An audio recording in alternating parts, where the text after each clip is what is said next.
салом бинандагони азиз, барномаи суҳбати рӯзро аз телевизиони илм ва табиат тамошо мекунед ва имрӯз мо бо як нафаре суҳбат мекунем ки пешаи хоҷагидориро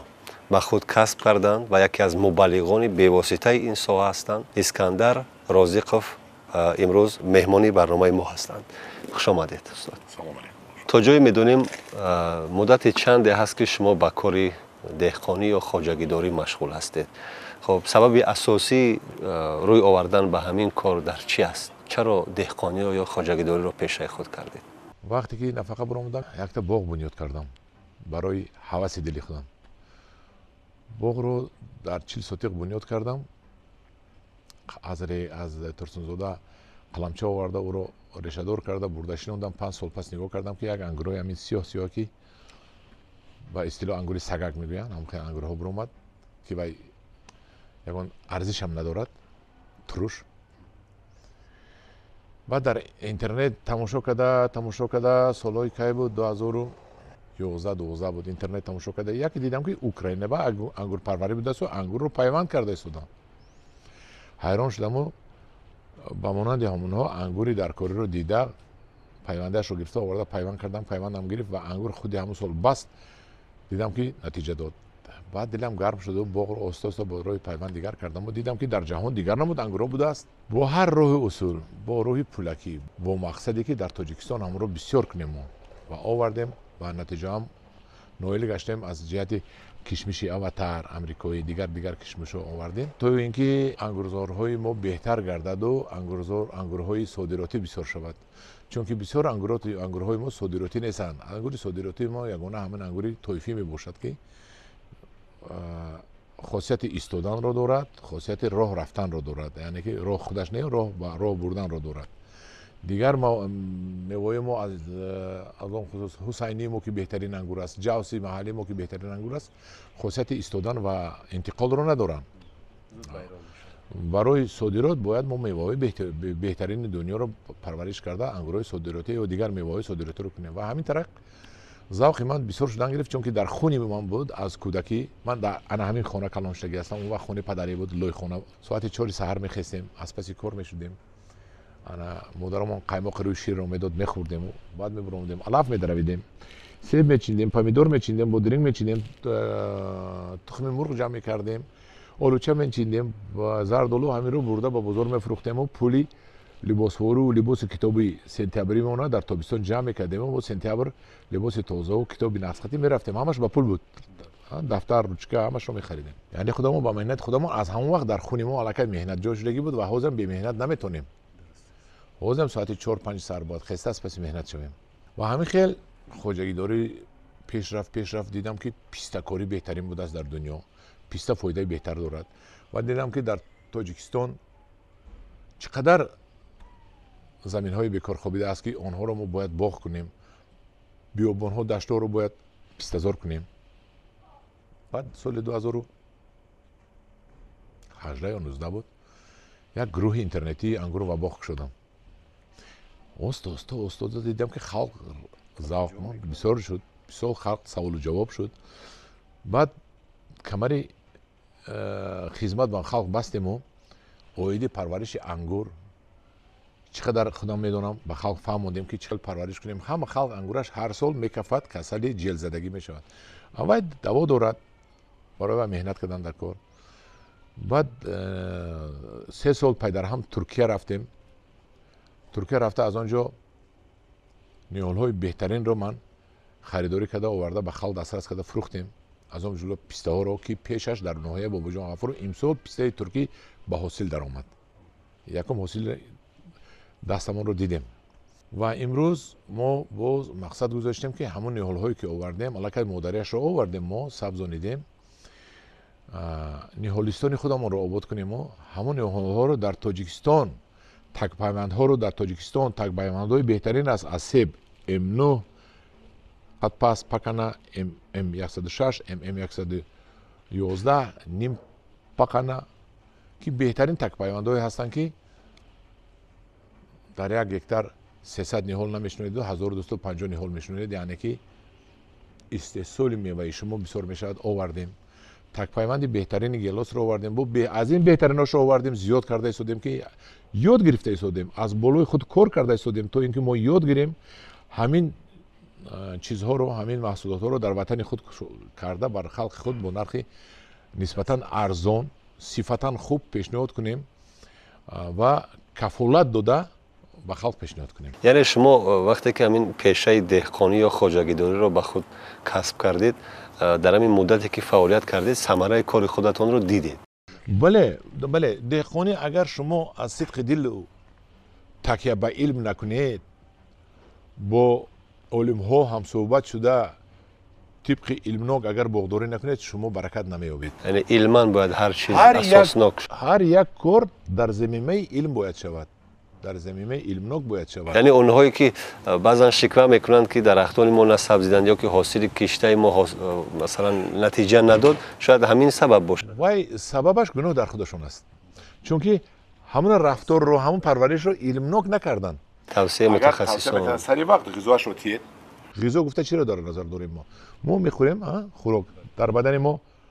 همه ویتامینا باید باشه، نه A B C D کالی کلسی همش. همون درخت هم همین خیلی با در بخوای ما هم خیلی غذاتی هم که کلسی داشته باشد، کالی داشته باشد، فسفر داشته باشد، آزاد داشته باشد، میکرو ماکرو ارگانیسم‌ها باشد و آب باشد، بریش‌های سری وقتی باشد و پوشیدن دورباری‌های زهر خیمیکات‌های ضد کسلی باشد. اگر شما از وای درخت بهترینش رو میگیرید و میوه بهترین رو حاصل میشوید. شما یک اشاره کردید، اما میخواهم مفصلا بگویید که این کاری که کردید با مقصدی فکر میکنم یگان نتیجه خوب بود. آیا شما با اون هدفهایی که در اول گذاشتید امروز رسیدید در همین سمت خواجگی؟ هدف اول در همه دور و زمان، در همه کار به دست آوردن مبلغ است، تینج کردن زندگانی هست، تامینات خانواده، خونه هست، به وای رساندن فرزند است، خونه دار کردن و خونه ساختن و درس خواندن هست. دویمش وقتی در همه اینترنت به من رحمت میگویند برای این کارهایم که من الهام میگیرم، همین قدر درس هایی که میتیم همش به پول است که من صرف میکنم، جانم رو صرف میکنم، وقتم رو صرف میکنم، عمرم رو، لیکن این به من یک چی گویم برای خلقی هست، همین صرف میکنم برای خلق که هست دانشمندانی که برای هر یک سخن پول طلب میکنن، هست کتابش پول است، سخنش پول است، وقتش پول است، به پول گپ نمیدن از ایستاده در نزد من تلویزیون، چون که وقتش پول است. لیکن من اکنون عادت کردم که همین خیلی گپ زنم، خلق باید همش یاد گیرد، برای که همه پول ندارد که اکثریت به پول است، کم پول است، باید یاد گیرن، باید خواجگی رو یاد گیرد، لااقل در خانه خودش یگان لوی پیاز، لوی گشنیج، لوی پامیدور کورد و زندگیش رو پیش برد و بازار نرود. این خوب نیست. البته حاضر پامیدور میکورد، پامیدور هم یک ماه پس بلند میشد، همش خشک میشود. برای چی؟ برای که نمیدوند بیچاره هوایی که این پامیدور برای چی؟ برای که تجربه ندارد، وای دانشگاه اگراری نخونده است و باید ما باید با طریق اینترنتی رسانیم که بچه این دورو رو زن تا اینکه این کسل نشود. مقصد هر یک خواجگیدار، هر یک دهقان رویانیدن حاصل خوب با صفت و فراوان است. خب شما در همین حدود 80 ساتی زمینی که داشتید ما دیدیم، در همینجا نوهای گوناگونی میوه ها و سبزیجات و دیگر پالزی ها کردید. برکت خیلی است در این مدت فعالیت. از این 80 ساتی خود من برکت نیافتم، فقط ضرر دیده ایستادم، لیکن من دست خورده نشدم، دل مونده نشدم، دل من گرم است، چون که من اکنون هر یک کار سرشوی دارد و بعد آموزش دارد و بعد در دوام همین کارتون ممکن 10 سال ها گذرد، شما کارتون رو عوض میکنید، سمتش رو. همین باغداری در درونش با سمت دارد، سمت میوه دارد، سمت نهال دارد، سمت علفگیری دارد، سمت دیگر شده. و من حاضر سمتم رو دیگر کرده ایستادم که باغم رو آهسته آهسته به نهالستان، نهالخانه میگیم ما، اکنون نهالخانه گفتن فکرم نهالستان خوب است. نهال خانه باید باشد. کلمه خانه نهالستان یعنی گلستان، جایی که گل است، نهال جایی که گل نهال است، نهالستان باید من کنم. و نهالستان که کردم در مبین 3-4 سال من باید که موفق شوم و فایده پولی به دست بیارم. زیانی که گفتید کدام زیان رو در نظر داشتید که یعنی از تو امروز فقط زیان دیدید؟ زیان دیدم، نهالم خوش شد برای که نمیدونستم. اون عقلی که اون تجربه‌ای که من تا بعد گرفتم نمیدونستم. زیان دیدم، میوه سبزان دیدم که میوه وقتی که پخت 2 کیلوش 1 سومون میشد تابستان هیچ که نمیخرد پوسیده میرود زیان دیدم برای همین فهمیدم که میوه را کنید میوه خوش صفتش رو کنید که 10 سومون باشد 15 سومون باشد 1 سومون 2 سومون نباشد که یک کس نمیخرد حاضر خلق خوش شدگی خلق میوه با صفت رو بخرد همین میوه رو برای 2 سومش رو هیچ که نمیخرد 10 سومش رو دیده میخرن برای اوای تجربه به تجربه نشون داد که میوه رو خوش صفت کردن در کار انتخاب مردم رو به نظر باید گیریم خلق حاضر استوسه قیمت خور شد حاضر ببینید تاکسی همه تاکسی سور شدگی درست است پیشتر همه پای پیاده میرفت پیاده میرفت پول ندارم گفته حاضر همه تاکسی نمیرسد حاضر خدا با شکر که خلق ما الان که از جهت از سطح کمبغل بیرون برآمد جهید بیرون برآمد در اساس سیاست دولت حاضر ما میرم پیش مردیکار من رو 50 سوم زورا میکرد حاضر من میرم 200 سوم نمیبیاد بوقی من کار کند چقدر علاقه بالا رفت سطح زندگی یعنی همین نتیجه همین تلاش و این نتیجه همین سیاست دولت است نتیجه راهبر دولت است که سطح زندگی بالا رفت و آدم‌ها ببینید همش در خونش 1-2 ماشین است همش علاقه میوه چیز محصولات خوشروی بازه قیمت میخوان خورن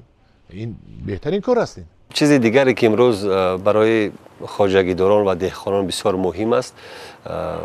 میخوایم بفهمند که مثلا همین فصل گرما غیر انتظاری که هست بیشتر از 40 درجه گرمی است این به مال و محصولات خواجگیداران زیان نمیارد این زیان میرساند ببینید در کدام حالت یک خیلی میوه هست که آفتاب سوزان رو دوست می‌دارد انگور رو اگر چایلو به رنگ ریگری کنید رنگ ترسن‌زاده زیان نمی‌رساند تگش سیراب می‌کند بلوش برگ است خوشه در پایان پنهان است یگان میده زیان نمی‌کند اگر همین خوشه برگ نباشد و خوشه در آفتاب رسد می‌سوزاند یعنی که در انگور زیان نمی‌رساند در آن حالتی که حالت‌های اگر تکنیکی رو رعایت کنید سیب رو می‌سوزاند سیب هم تگی برگ باشد نمی‌سوزاند انار رو می‌سوزاند بالای این چیزها سیتکه کشیدن در کار این ضرر می‌رساند سیتکه‌ای که کمتر نوری آفتاب رو حمایت کند خیلی هست 50% رو کم میکند کو البته با دیگر شوی اقلیم باید که کاری خواجگیداری هم دیگر شود پومیدور رو میسوزاند اگر پومیدور زیر سایه نباشد زمین رو تیز خشک میکند آبمانی زیاد میشود آب کم است آب رو ما باید حاضر آبمانی گپ زنیم باید آهسته آهسته ما از آبمانی جویکی به آبمانی قطرگی گذاریم چون که آب نیست آبمون کم است اگر آب نداشته باشیم یک ظرف کلان مونیم و در بلندی آب مونیم آب قطرگی قطعی ما بهترین نهال ها و بهترین غذاها میگیریم وقتی آب قطرگی از اون آبی که فراوان پیشنهاد میشود یا داده میشود چی او فرقتش کلان است آب قطرگی علف کم میبروید آب قطرگی همین یک جا چک کنید اگر همین قدر جا راست میرود گیر در طرف دیگر هیچ جا آب نمیرد در ریشه میرود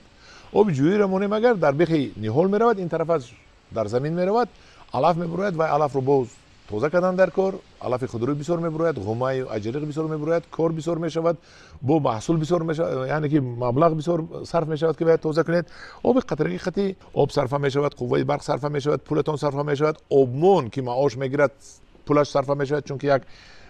جمعه رو میکشوید آب خودش رفتن میگیرد یعنی قوه کاری کمتر استفاده میشه آبمون سر کیتفش کتمه مونده از سر جوی تا آخر جوی نمیرود آب کجا رفت کجا نرفت بخشبق چکیدن میگیرد بهترین کار است علل خصوص اگر در همین دشت بیان هم پیسته‌زار کنیم حاضر تاجیکستان اگر ما پیسته‌زار کنیم یک فکری من این یک سمتی کلانی کشاورزی و صنعتی پیش میرود چون که پیسته‌زار زیاد شد زوادهای پیسته تازه‌کنی زیاد میشود صنعت زیاد میشود پیسته خارجی رفت پیسته قیمت از دلار بسیار میبیاد 1 کیلو پیسته رو ما حاضر از ترکیه اگر فریب نکنم من خودم 14-15 دلار میخرن در ترکیه خودش 1 کیلوش رو ما در همینجا کنیم 14-15 دلار ما فروشیم خوب نیست همین من 4 سال تشویق کرده ایستادم علاقه پیسته‌زارهای پیش ما کردگی با حاصل در آمدن آدمو باور کرده ایستادن و رو ببینید که از دسته بی آبیا خوش شده ایستاده است زردالو خوش شده ایستاده است بادام خوش شده ایستاده است همه چی آب ندارن پیسته 2-3 سال اول آب تید و بقوت کنه دیگر خوش نمیشود آب نتید یعنی که ریشک دوان دیگر خوش نمیشود شاید نفری هست که میخواهد که بعد از همین توسعه شما با پیسته پروری مشغول شود نخست چی باید کند پرورش پیسته چگونه صورت میگیرد پیسته یک نمود یک درختی است که با البته زمین بوی باشد غذاناک باشد بهتره که لیکن در زمینی کم گفته زمینی باید در نظر دارم کم آب کم غذا کم آب و کم غذا سنگزور رگزور خوشزور هم سبت زمین دم میشود دو راهش است اگر هر چی تیزتر خواهد صاحب پیسته و بادام و حاصل و پول شود پیسته پیونده رو میشنوند که نرخش قیمت است از 100 تا 150 سومانی است یک نهال اگر نه مبلغش نیست در همونجا کوفته پیسته رو پرتوید پیسته همجا میبروید پیسته رو یک مبند 3 سال پرو ریخته چوبک زده نرم کرده گیرش علف موند و در 3 سال همین قدر میشود پیوند میکند میشود صاحب پیسته اون وقت قریبی که به پول صاحب پیسته میشود لیکن 3-4 سال یک 6 سالش میگذرد این خیل تز پول خطی و صاحب پیسته زور میشود 4 سال پیسته بهره ده میتید محصولات میدادگی میشود و سال قیمت میغلطد دو راهش است میشنونید پیوندی میشنونید به پیوند بعد میکنید پیوند یعنی اگر انسان فکر میکنم بخواد تمام این نوی کار رو در حدود جمهوری ما کردن امکان داره یعنی خاک ما هر نوی درخت و گل و گیاه رو قبول با هر کاری که همت بسته گردد اگر خاری بود گل دسته گردد درسته جوابش همین واقعا استفاده از زمین مثلا کاری سخت نیست استفاده بری کاری سخت است لیکن اگر تکنیکاتون باشد شرایط باشد کاری سخت نیست هم تکنیکا باشد کاری 100 آدم یک تا تکنیکا میکند همین نبودن تکنیکا علاقه کاری سخت است لیکن وقتی که مهر و محبت به زمین میمونید سختش نمیتونه در نظرتون من همیشه شب و روز اگر یکی نخواست بیاید و از اینترویو بیرون بینید در 45 گرادوس من با فرزندانم در زیر آفتاب کار کرده استودیم چون که کار نکنیم نمیشود کسل میزند آفت میزند و تازه کردن در کار علفش تازه کردن در کار کسلش دور کردن در کار کاری سخت است دهقانی کاری پول دهقانی میافتگی نان دهقانی نان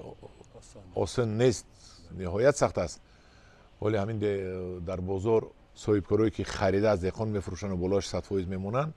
هوای نگاه کرده خلق دهقان رو بد میبیند که اینقدر قیمت است حالا که دهقان بیچاره تربوز رو من دیدم در اینترنت دیدم یک تربوز همین قدر در ناحیه فرخار و همدانی 3 سومونی اینجا 20 سومونی ها بعد دهقان قیمت فروخت بیچاره دهقان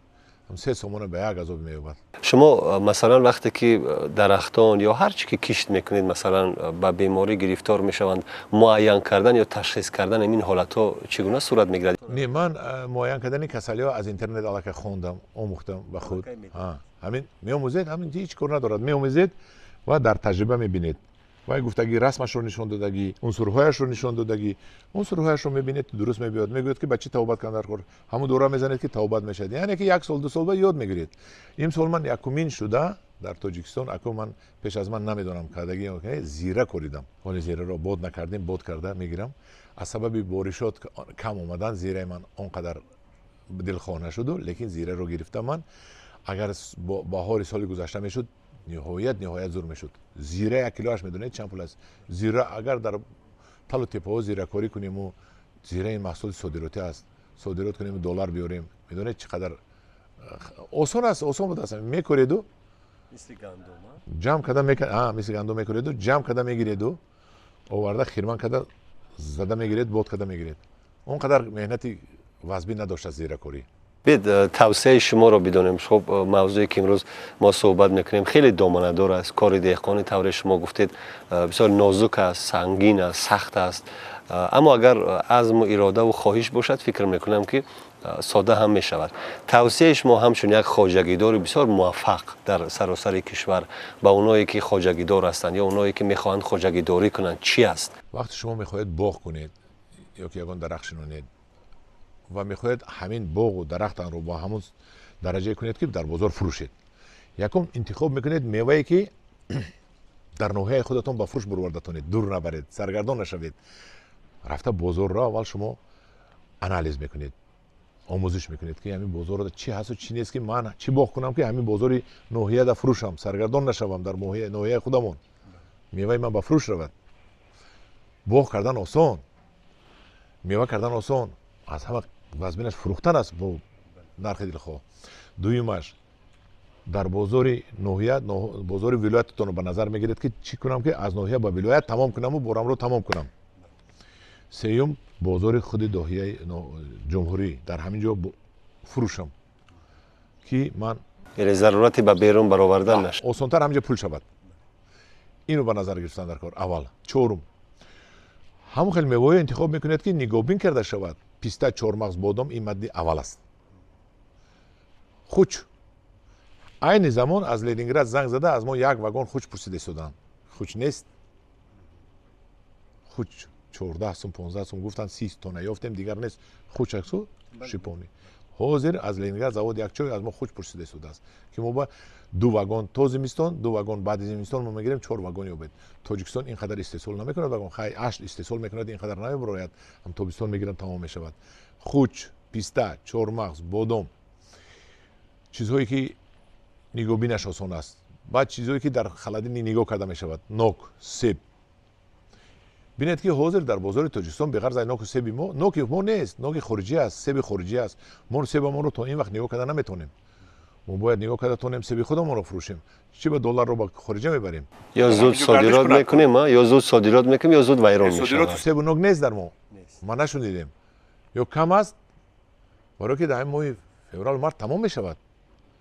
مرد علاقه سیب ما نمیسته. سیب ما علاقه مرد درونش پوک میشود. ما باید هم خیلی سورت ها هم خیلی نوعهایش نونیم که تو 6 ماه و 8 ماه در داخل یخدان ها ایستد و تمام سال ما باید خودمون رو از میوه خودمون تامین کنیم. و یاد شما روید بازار مغازه روید سیب خارجی اکسیب ما نو برآمده سودا است پیش از کش نوک خارجی انار از خارجی همه چیز از خارجی ماندارین خارجی اپلسین خارجی نگفتن امانت که سال گذشته سال 2024 قرار حکومت جمهوری تاجیکستان قبول کرده شد که صدها نمیدونم اگر خطا نکنم یا هزارها صدها نه هزارها چند هزارها باید گرمخانه های سیتروسی تشکیل کرده شود که برای اجرای این قرار ما علاقه 3 سال هست تاجیکستان سیتروسی وادار کرده شدیم نهالی ماندارین اپلسین پامیلا رنگ خربوزه هندلک میشود که وای کمکوات لایم لیمونی سبز که چیزی با قوت از 90 سومونی هست وارد کرده ایستادیم با مقصدی تامین نمودن اهالی و نسبتا ارزان یک نهالی ما 60 سومونی بود ماندارین اپلسین که 60 سومونی یافته نمیشدگی بود که ما از خارج کشور می آوردیم میرو با کفالت میدادیم که جای خشک شدگیش ده با جای میتیم. بینندگان عزیز این بود برنامه صحبت روز و هم صحبت ما بودند یک نفر مرد بسیار زحمتکش نفری که در حقیقت بعد از چقدر کارهای سخت و سنگینی که در گذشته داشتند امروز پیشه خواجگیداری را به خود کسب کردند و نتیجه و برکت و فیضش را هم دیدند و امیدوار هستم که تجربه این نفر برای همه ما خواجگیداران جمهوری خیلی مهم و ضروری است و هدف صحبت ما هم همین بود. این مهمان ما بودن اسکندر رازیقوف و طوری خودشون هم گفتن یک صحیفه با نام انگور و باغ هم دارند که به واسطه توصیه های مفید ضروری و مهمتر از همه به پول رایگان را برای ما و شما پیشنهاد میکنند. توصیه میدیم که از آن استفاده برید و تا صحبت های دیگر با شما خیر و خوش میکنیم. سلامت باشید.